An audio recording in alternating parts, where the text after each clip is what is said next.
And we're back again. Welcome to DadSchooled Podcast.com.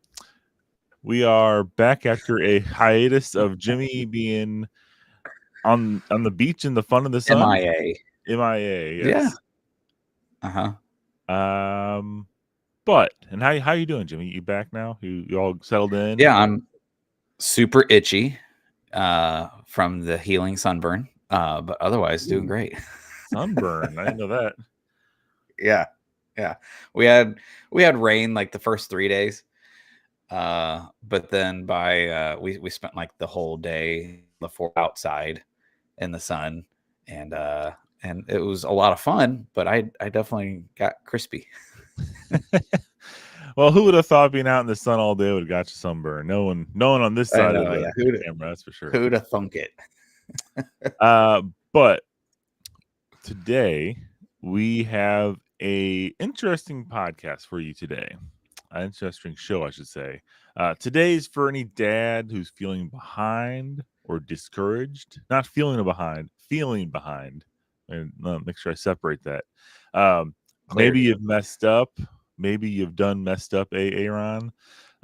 Maybe you're in trouble with your wife. Maybe you're in trouble with your kids. Maybe you just don't know what to do. Maybe you just have that feeling that everything is going correct for you right now, but you know it always goes wrong, and you just have that sense of foreboding in the background that things are going to go bad, or maybe you just feel like you're not doing enough. That's what we're going to talk about today. Why we are here, why we're dads, right? So there's a purpose that we're here. So I go through these ups and downs sometimes, but even though everything on the outside looks like I have it together, I have a feeling in the back of my mind that something's about to go wrong, or I have a feeling at the same time, it's kind of a weird feeling, that I could be doing more. And you look around your life and you can always do something different, right? There's always something you can change. There's always something different. But what is it as it pertains to a dad? Am I not spending enough time with my kids? The cliche, am I being too selfish? Am I not opening the Bible enough? Or am I not opening the Bible at all at home? Am I not leading the family how I should be leading them? So that's kind of like the feeling I've been having lately. So I thought, because I'm having this feeling, everyone else out there might be having a similar feeling. They might not know it yet, but this could be a feeling that they've just had. So let's just start with that. You are a dad. You are meaningful in someone's life. You're the reason someone is here on this earth. You got a participating factor in that evolution of their life, right? So that's something. That's something to celebrate, something to be happy about. But yeah.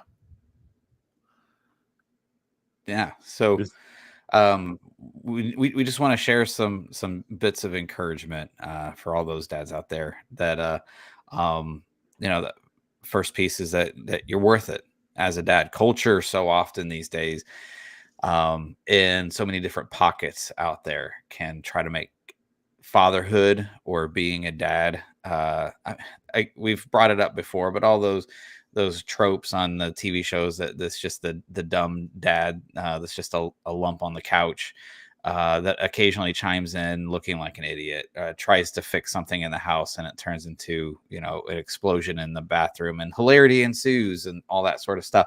But dads, you're encouraged, or you're invited to be more than that, and you're worth it. That culture downplays it, fatherhood so often, but Scripture elevates it. And we, like in Psalm 127, it reminds us, says, "Behold, children are a heritage from the Lord, from the fruit of the womb a reward. Like arrows in the hand of a warrior are the children of one's youth. Blessed is the man who fills his quiver with them. He shall not be put to shame. And when he speaks with his enemies at the gate." And that's encouraging to Josh and I, to be reminded that your kids are basically like a tool that you get to sharpen. You get to allow that tool to be prepared and ready for its time of use. that dads and their tools, that's, that's a thing. And maybe putting your mindset in a place that, yeah, my kids are like a tool that needs to be sharpened, that if it's not sharp, a dull tool is a dangerous tool. And that could be the same with our kids. And so encouraging you, that they can be a blessing, that can have great impact on the rest of your family, the rest of your community, and their own friends in the future. And it's a blessing. It's a great opportunity that you get to dive into life with them in that capacity. And breaking down that psalm, the very last part of it, I never really knew this until recently when I started looking at psalms more. Uh, he shall not be put to shame when he speaks with his enemies in the gate. Um, Back in the biblical times, important decisions and important councils of the community would happen at the city's gates. You would meet there to discuss land ownership. You meet there to discuss any dispute between people. If two people were quarreling, they would have a council of the people at the city's gate. That's where it happened. That's where judgment was also proclaimed most of the times. Um, this is referring to you raise your kids up, not being a tool, but as great tools in your arsenal, as intelligent people, as people who are God fearing and biblically strong. They will not put you to shame. They will have your back and speak intelligently when there is issues that you're dealing with in the community. That's what it's referring to. It's referring you'll have people on your side. You'll have intelligent people to help you instead of the opposite. If you had a kid who was raised improperly, they were foolish, and you allowed that to continue through their life, and you modeled it in their life that it's okay to act that way, they're not going to have your back or be supportive when the time really comes. That's really kind of interesting being behind that. So that leads us into biblical leadership. You know, it's something that I've said before. I have struggled in my household. I'm not perfect. Big surprise. Um, it is important being present in the Word on a daily basis is a commitment, and showing your kids how to do that is very important. And even if you're like right now, if I give myself a grading, a grading test score on how I'm doing with that, I would say I have like maybe a 6 out of 10. My kids are aware you're supposed to do it. I've instilled that into them. Have I been the best model about doing that? No. And it's something that we all can improve on. I'm working on that every single day, and it's entertaining to see what kind of excuses you can come up in the day sometimes.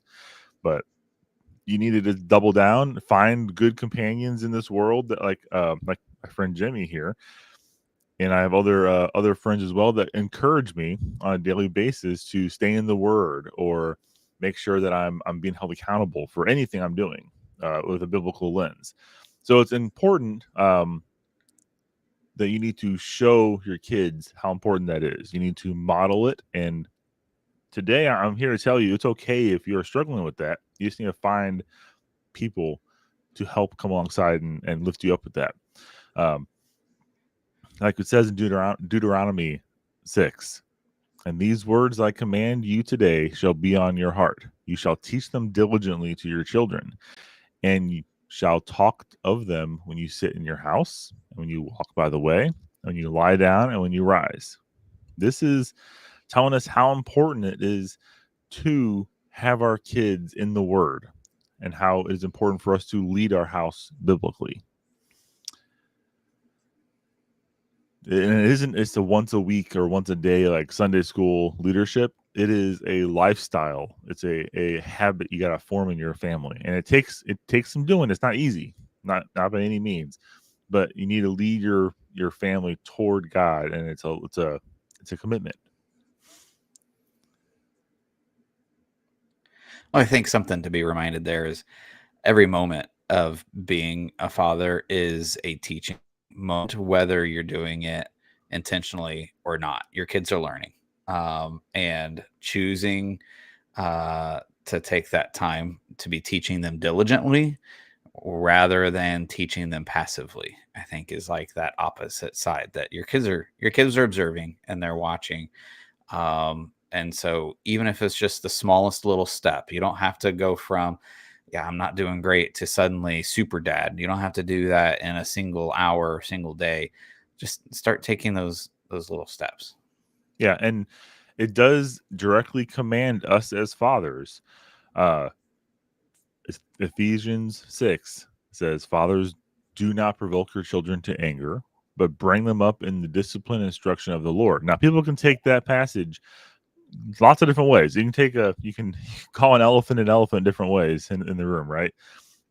You can look at this one and say you shouldn't be doing things to poke your kids and make them, you know, angry. Yes, but also look at it from the side of, you are commanded directly. It's a charge given to dads to instruct our kids in biblical teachings, instruct them in the Lord. And that's what we're supposed to do. We're not here to dominate our kids and have our will imparted on them at every, don't go jump on the trampoline because dad said so. Don't do this because dad said so. We're called to disciple our children and teach them in the ways of God, not to be horrid dictators that go down in history as the meanest dad or the angriest dad out there. And if you are angry or are the meanest dad out there right now, and this is eye opening to you, good, good. This podcast did its job for the first time on July 9th, 2025. We have succeeded in our message. Yeah. But is it all over, Jimmy? Like, is it too late? Like, are they No, lost yeah, now that they discovered this? Is their life over? definitely not. What Definitely not what too can they late. do? What can they do? Well, I mean, I love like one of the small little routines that we've got in our house, and it's not every single night. But very often we in the evening, and I'll be in one of our daughter's rooms. My wife will be in the other daughter's room, and we'll just say just a short prayer with them right before we turn the light out, and they go to sleep. Just a small, brief moment, just to end the day in the Lord.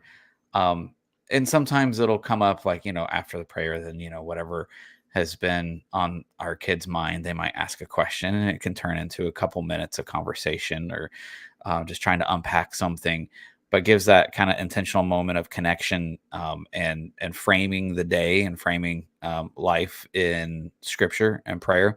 Um, and in fact, I love last night. I In the night with our youngest, we're putting her down and say just a short prayer. It's nothing super scripted or crazy long or anything. Just simple, just talking to God. And immediately after I say amen, she kind of has a question apparently on her mind, and just right away she just goes, "Daddy, why does paper beat rock and rock paper scissors?"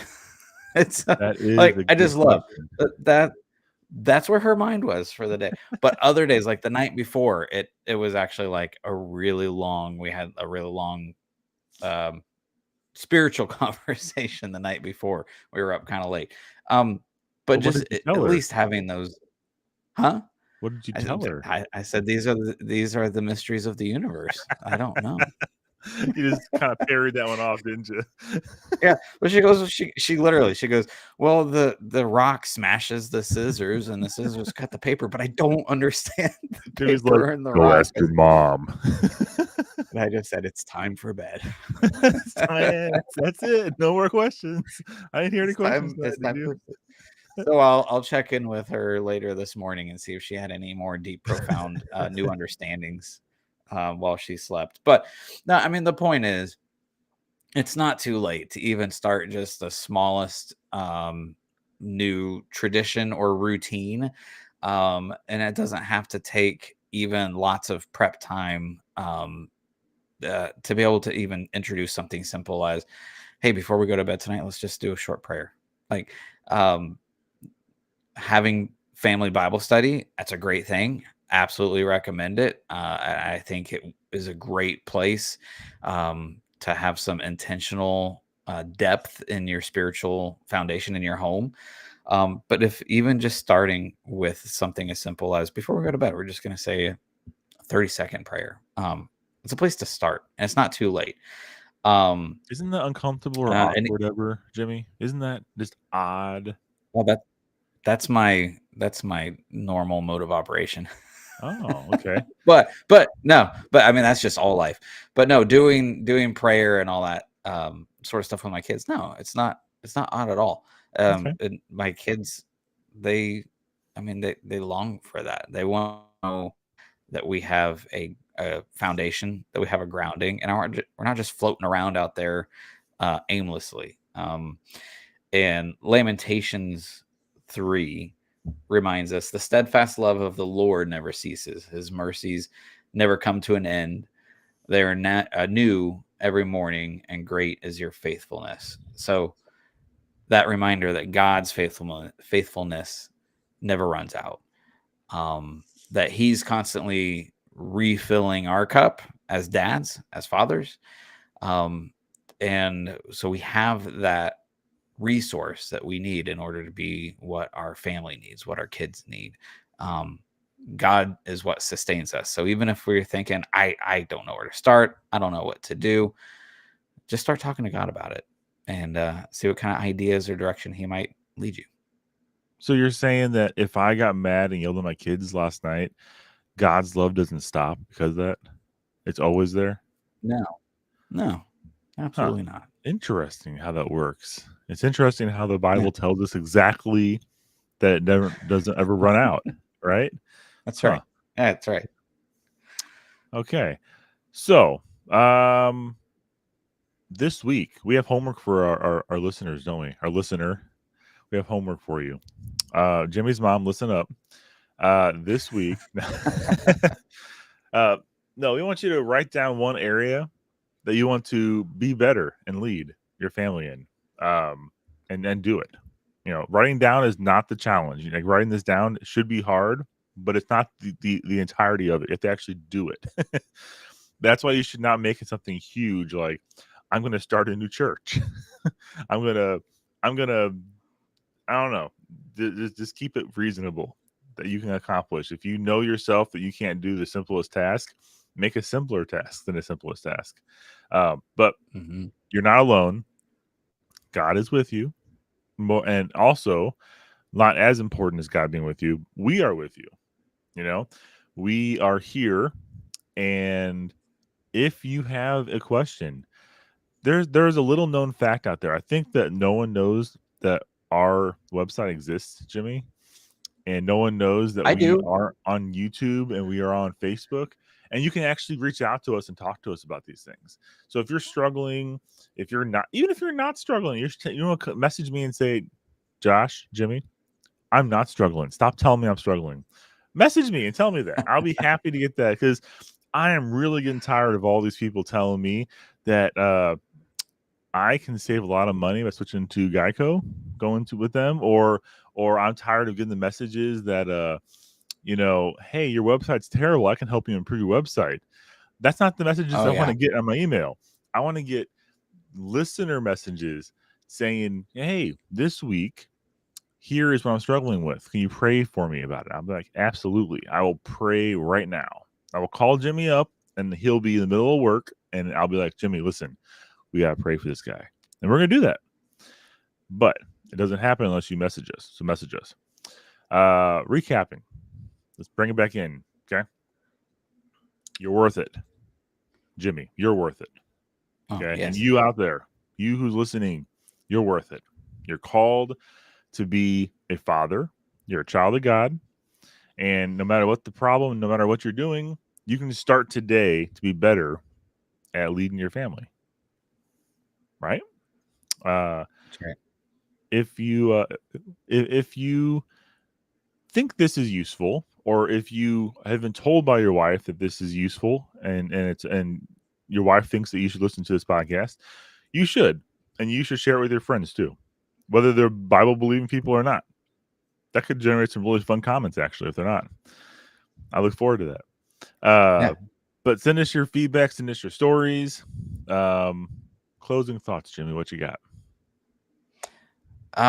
Just yeah, it's a small place to start. All the smallest little things add up over time, and that's okay. Even if you bumble through it and make mistakes along the way, like it's all good. God's got this. He's got you. Absolutely. Yeah. If you listen to this show and you're like, man, they're making a lot of mistakes, it happens. Just like with life, we're mimicking mistakes. That's right. Just get through it, right? No, all seriousness, we love you guys. Please like, subscribe, share, comment, email. Till next time, Jimmy. Till next time. Till next time. Take I'll see care. you later.